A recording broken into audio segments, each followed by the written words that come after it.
The Senate is voting on 3 top military nominations today after infighting among Senate Republicans erupted last night over one lawmaker's blockade.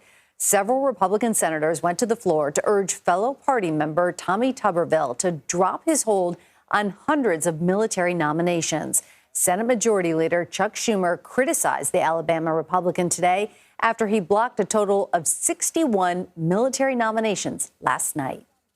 Our military deserves better. Our service members deserve better.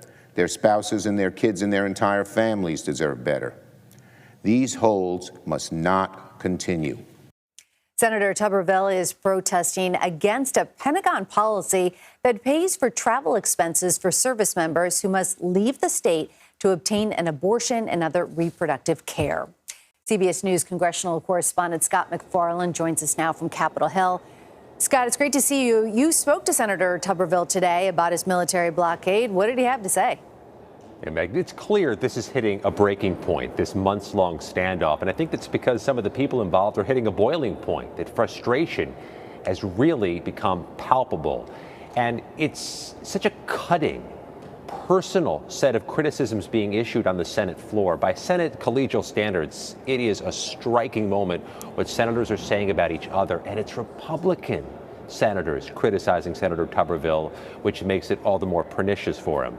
We brought our questions to Senator Tuberville as the afternoon began about the accusations from his colleagues that he is putting lives at risk and the military in jeopardy. Take a listen. Senator, it's your Republican colleagues who say you're weakening the military. Oh, really? Well, are you at risk of weakening the military? No. As I've told you all along, if I thought there was any problem with readiness, we wouldn't be doing this. All jobs are filled. People are doing their jobs. This will be over one day. I don't know when. That was kind of interesting for me last night. But those are some biting criticisms you got last night. Yeah, it was a little character assassination at times. But you know, you got to remember what I did for a living for a long time, so I'm used to that. And Meg, an indication of how visceral some of this dispute has become.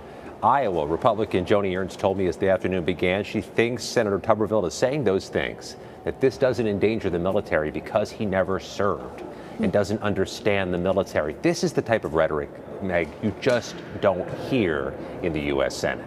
And it looks like it's going to continue to play out for quite a while, according to the interview that you just had with him. I want to get you to weigh in on some other issues here. Yesterday, a Republican-led resolution to expel George Santos from Congress failed. The House also blocked Republican-led censure of Congresswoman Rashida Tlaib. Walk us through why neither of these efforts had enough support to pass.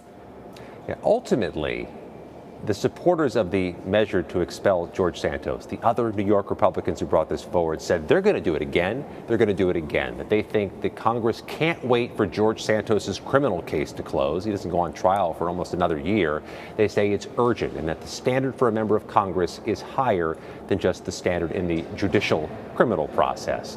Why didn't it pass? Well, in this case, in the case of Congressman Santos, there was a huge mountain to climb. They needed 2/3 of the U.S. House to agree to expel him. That wasn't going to happen. In fact, they lost a number of Democratic votes as well. And some of this is a broader statement, though, about Congressman Santos, that there are a number of people who believe the majority is so narrow for House Republicans they can't lose his vote. And there are others making a broader argument that you do wait for the criminal justice system to complete itself or wait for a formal ethics committee investigation, which is underway. As for Congresswoman Tlaib, there were Republican defectors on that bill, even though she is a target the Republicans like to politically train their sights on. And I think that's going to cause more infighting among Republicans, fighting with each other over what to do about a Democrat. It really is, in so many ways, a distinctively toxic, ugly moment we're living in the U.S. House. And it's going to persist for some time. And Scott, where do efforts to pass aid for Israel currently stand in Congress? Could be a vote before the end of the night on this House proposed plan to spend $14 billion on the Israeli war effort to help with all the needs in the Middle East amid the fighting. But there is a big catch on this bill. In fact, there's two of them, Meg. First of all, they're going to cut the IRS to help pay for those $14 billion. And the budget analysts say You cut the IRS, you end up inflaming the deficit. You don't really save money. The IRS is the agency that gathers the money. But also, it's separate from Ukraine aid. That's a non-starter here where I'm standing in the U.S. Senate. Senate Republicans say they want all of this done together to send a big message on the world stage that the U.S. comes to the aid of nations under attack. I don't think this Israeli aid, Meg, which is deemed and billed as emergency aid, is going to move quickly. And that in itself is a problem because it's going to cost time. All right, breaking it all down for us, Scott MacFarlane. We appreciate it. Thank you.